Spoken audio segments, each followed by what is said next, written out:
Welcome. Welcome to Quarantine with Styles, aka Driving with Styles.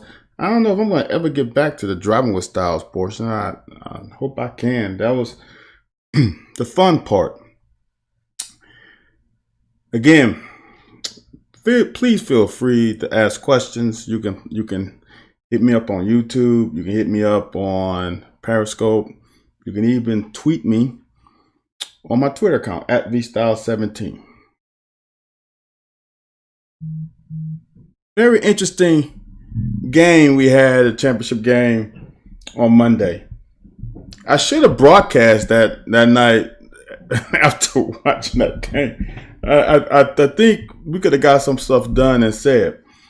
I always thought, but not always. I'm started off with the women's game. It was a tough game for us. I thought we had it, and we had a chance to have it. We had a chance to close it out at the end after making a comeback, but things just didn't work out. But I still like the team. I still like what we have. I still like the makeup of the team. It was just a tough loss at home, which hurts even more. But it hurts me that we're not going to be able to play Auburn tomorrow to keep in that flow. But you got to do what you got to do. Don't want to talk about men's basketball because there's enough people talking about that anyway. So who needs another viewpoint? Because you probably have heard enough already. So I'm not going to pain you with that. My camera setup is weird. Ooh, sorry. Should have just left it, huh? But something that always gets under my skin and bothers me, and I'm going to talk about it again today. And this is college athletes. Now, if you watched The Locker with myself and Anthony White yesterday, we hit on it a little bit. And I really don't think fans understand all that college athletes go through. And I have a experience where a lot of people say, well, students have it too. Yes, students. It's not easy being a college. It's not easy going to that next level anyway. College, academically, whatever. But I can say I've had the experience of coming back to school, working, and being a student. I've said this before. I came back in 2000. I was working at GE Appliance Park in Louisville, and I was coming down to Lexington to attend school. I was on the third shift. So I was the engineering manager for the third shift. So it was a long day for me. It doesn't even come close to what I had to do as a student athlete. There are things just to think of your free time. You don't have much free time. Your time during season is scheduled. Class, practice, study hall. Pretty much you're tired. Go to sleep. Now I wasn't registered, so I don't know about what happens when a team goes out of town and you're in town by yourself Friday and Saturday. So I guess you can really get some partying done that time. But for me, it was minimum because I dedicated myself to my schooling and to me being a better player. So that was all of my time. So there wasn't much free time for me. Just putting that out there. Then the stresses of it, the expectations, the time being taken up. It is a lot to it. And what bothers me a lot is I think people get it. I think some people get it. But what bothers me sometimes is when I hear people say you're getting a free education. There is no such thing as free education as an athlete. I mean, when I think of free, I think of Someone gives you something for nothing. You get a free cookie. I didn't do anything to get the free cookie. I just walked in the store and it's like, hey, we're giving you free samples. That's a free sample. I just walked in the store. Or someone just gives me something. Hey, man, I don't need this. Here's something. It's free. I got it free here. Here's for you.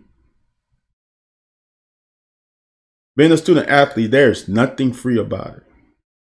The amount of work that you have to put in to maintain and keep that scholarship is something that most people wouldn't dare do. Oh, I wish I had a scholarship. Oh, I wish.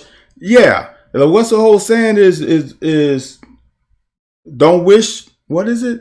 I can't remember. Whatever. Don't wish to whatever. That is what it is, man. There's a lot that goes into it. And don't get hurt. Don't have to go to rehab. That's another time and mental strain that's on you. Being a student is difficult, but being a student athlete is on another level. And there is nothing free about it.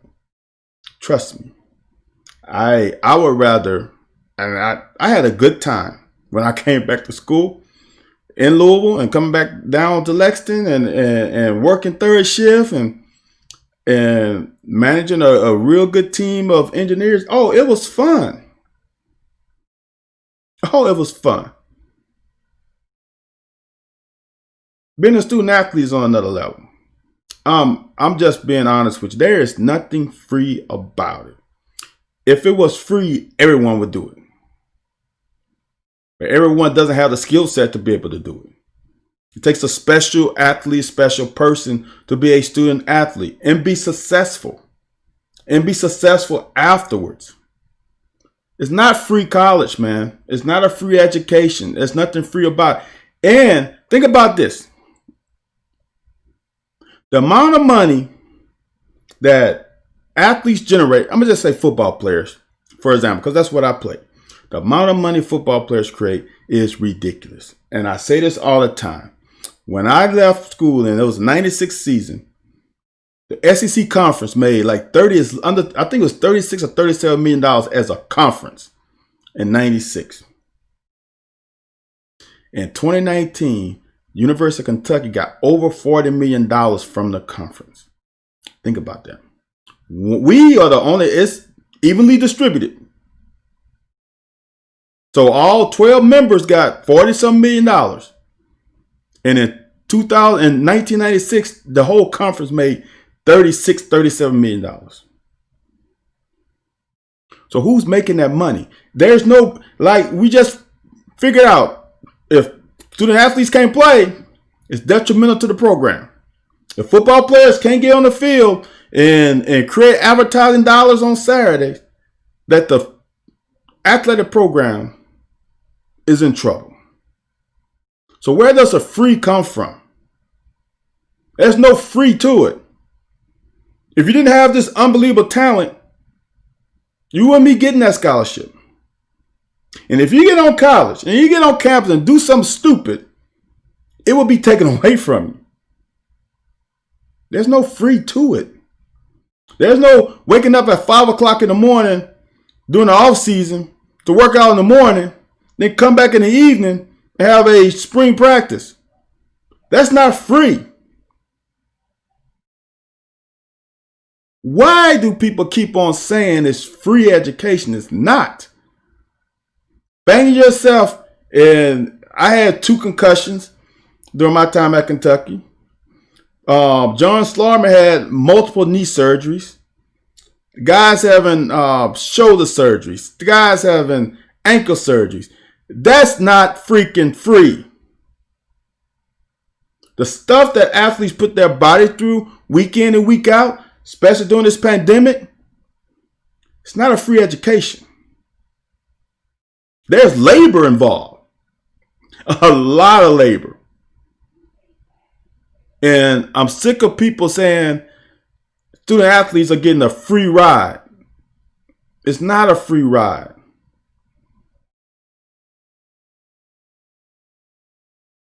I mean, if you want to say, I don't have a problem you saying both sides are getting some out of it, sure, okay, that's fine. Both sides are getting some out. Both sides, one side is putting up some money, the other side is putting up some labor.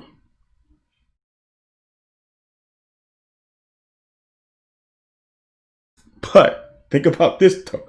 The amount of labor they're putting up and the amount of money that they're getting paid for, in essence, for the education, doesn't match up to $40 million that Kentucky made last year.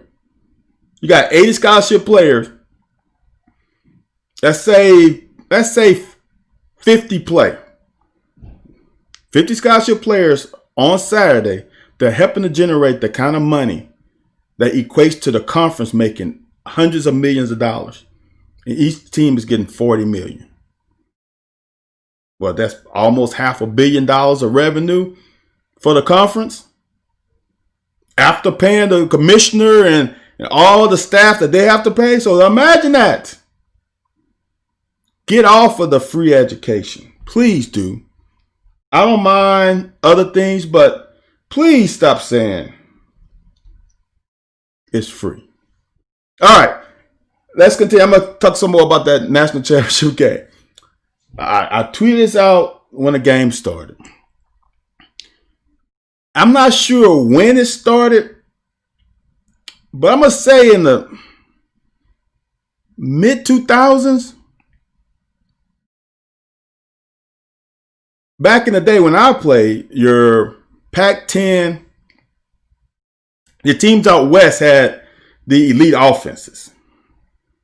SEC had more running attack. The Nebraska had more option attack.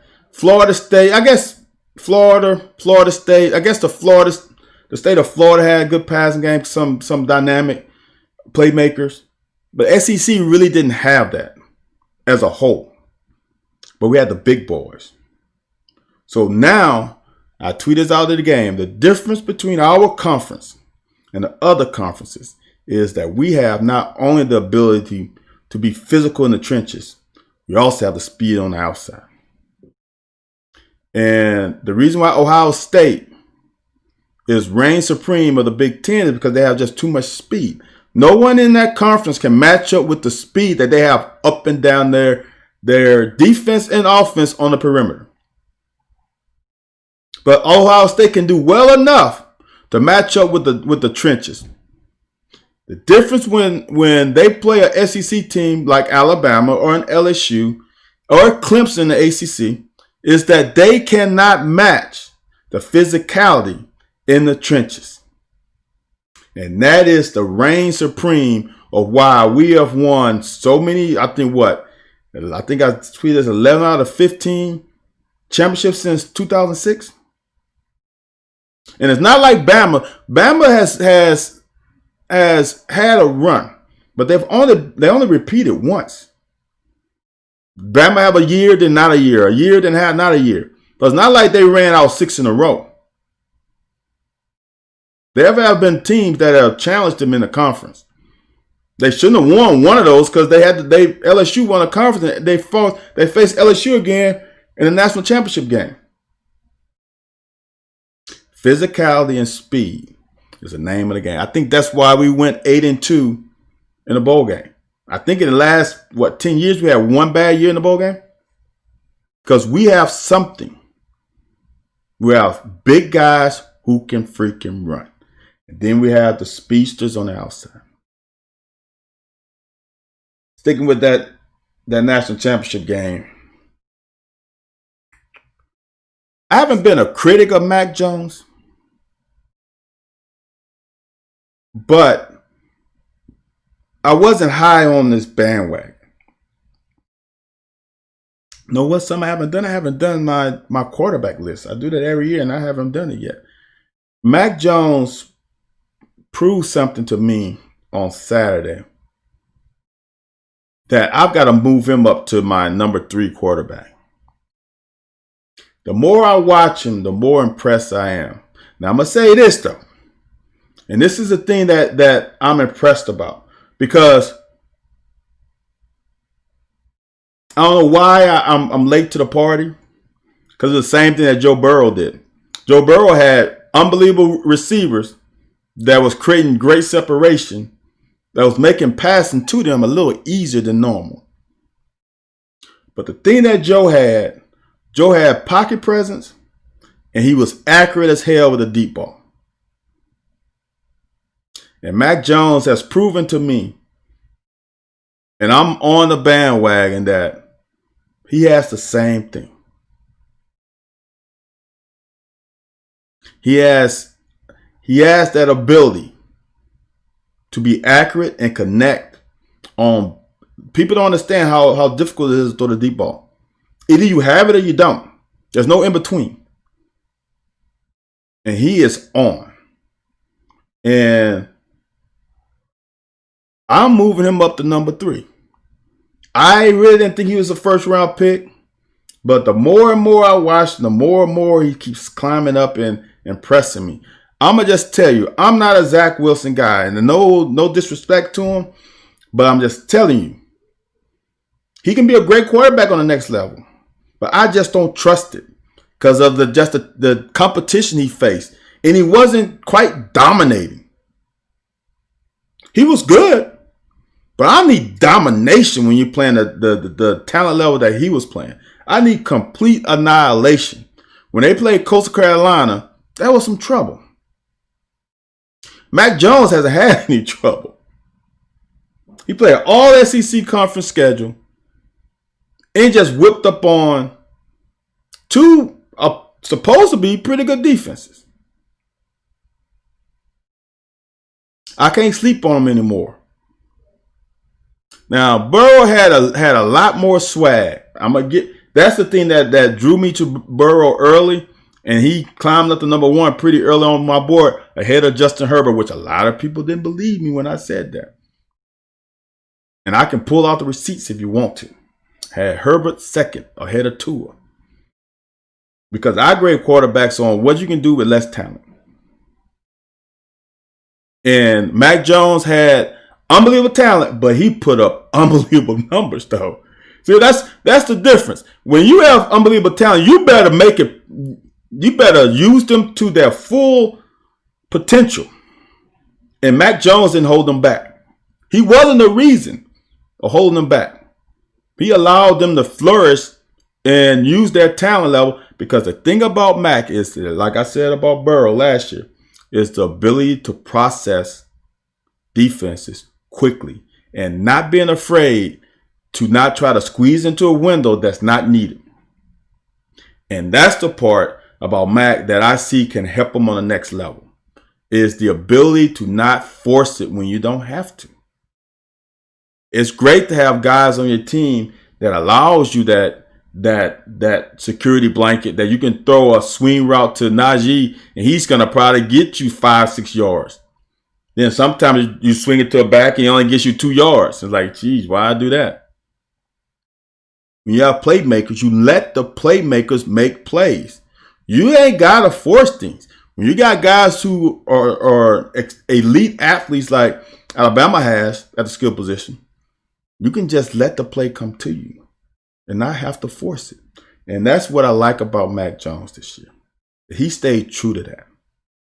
Like Kyle Trask, when the pressure got on, he felt like he still had to force into windows, force plays. Mac Jones, to me, I didn't watch a couple games, but the games I watched, he was composed, he was poised, and he gave his guy chances. Now, I got on him a little bit when you have Devontae Smith running wide open, blah, blah, blah. But you still got to put it on him. And he did an unbelievable job of that. Sark is a freaking genius. And this is why I'm hoping that we can get the same thing from Cohen. Sark became a genius when he went to Atlanta. He coached on the Falcons and he got some of those route combinations that pro teams run and brought it back to Alabama when Kiffin left. And now they run some stuff. He put some stuff and he his play design, some of that stuff is tremendous. So he merged some of the college stuff with the pro stuff. A lot of over routes, some max protect, some easy reads, counting guys on the outside, like motion, trying to determine if it's man or zone. Like the first series, I might do that on Friday. I'm going to think about it. Like the first series when they ran I think it was incompletion on first down. 2nd and 10, and they ran the zone read with the bubble screen to the field. They motioned. He saw the zone, so he knew it was going to be 3-on-3 with a little cushion, right? Because they're zone. And Devontae Smith got 10 yards, got an easy first down. That guy ran some routes that the levels. I keep on saying, I said this in the North Carolina State breakdown, is the tier routes. Now, North Carolina State ran a lot of flood routes into the boundary sometimes, whatever. But he creates levels. Every route has levels. They got a short, medium, and deep option almost all the time. So you are stretching the defense out vertically. You making a college guy make a choice. I talk about this a lot in Too Deep. How the corners got to keep selling his number 2 is vertical. You can't be a flat magnet. So there's the thing, right?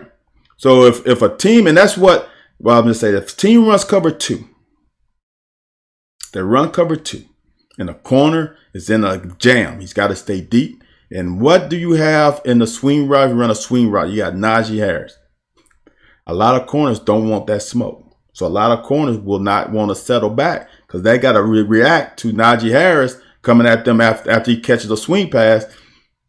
Like I say, some guys don't want that smoke. He put a lot of pressure on that secondary. A lot. And it wasn't like Ohio State ran the same thing all the time. I don't like personally under, especially in college, because you just don't have the freaking DBs to cover the amount of talent that Alabama has. Now in the Big Ten, maybe where the school only has 1 or 2 really good receivers, you can run that. Because you can just match your best corner, Wade on their best receiver, and match your second best corner on their second best. You usually have 2 guys at least in college.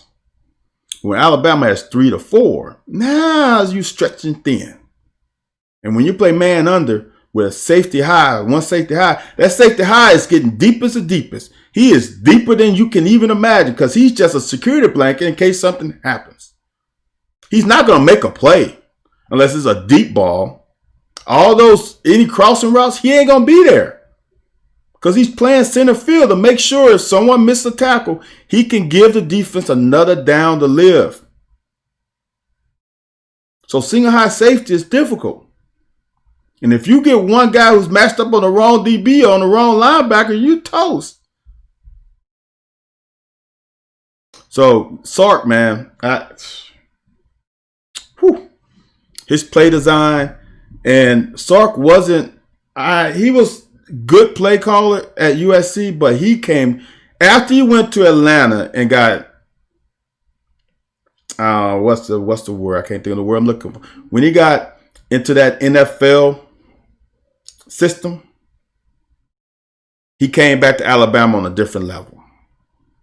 It's just what it is. He's more well-rounded. His route, his play designs is more impressive. So more power to him at Texas, man. It's gonna be interesting to see where Herman goes. I'm surprised. I've been hearing Alabama's going to pick up O'Brien. I'm not sure of O'Brien. I know he was a good OC at the Patriots, but I'm not sure about him as an OC at Bama. I'm not sure. I would have picked up Tom Herman because he is a proven college OC, and he's aggressive. I'm not so sure about O'Brien. I saw him call plays with the Texans, and I wasn't impressed. So, last thing we're going to talk about is Wan'Dale. What's going to happen with all this? I woke up today and now I'm hearing that Purdue has jumped into the mist. That's interesting. Are they trying to throw us off to not make us elated about him coming to Kentucky or not? I'm going to say this. If he comes to Kentucky, and if one of those, 3 of those freshmen, because I'm just telling you, we also got Branham from last year. We have some young guys in the system that lost a year because of the pandemic and not getting the coaching that they should have gotten. Losing a coach and hiring a coach, that was tough. A new coach come in and not have direct contact. If he comes in, he makes that room a lot better. And not to say he needs to get 1,000-yard receiving, just the fact that he is what I saw at him at Nebraska, like a Lynn Bolton. He makes Josh Ali's job easier. He makes Epps' job easier, and he makes one. I'm Christian Lewis, Ross, Magwood. I've seen Magwood and Ross. They have elite high school route running, not college. Now I'm just telling you, it's elite high school. They can get in this system. They can be good route runners right now in college, a little above average. They hone their craft during this off season. I don't know if they're all coming in early, but during the summer, give a Coach Boudinot and sharpen that tool. They have the tools in their bag. They just need to sharpen them. And what I saw on film is guys able to get off the line of scrimmage and how to set up routes, which is exceptional for a high school guy to be able to do that before getting to college. So I'm waiting. I thought it was a foregone conclusion that Wan'Dale was coming, but it looks like there's another chef in the kitchen. And with Rondale leaving, maybe Purdue can get Wan'Dale. It's going to be interesting to see. All right. Appreciate you guys watching. My 30 minutes up.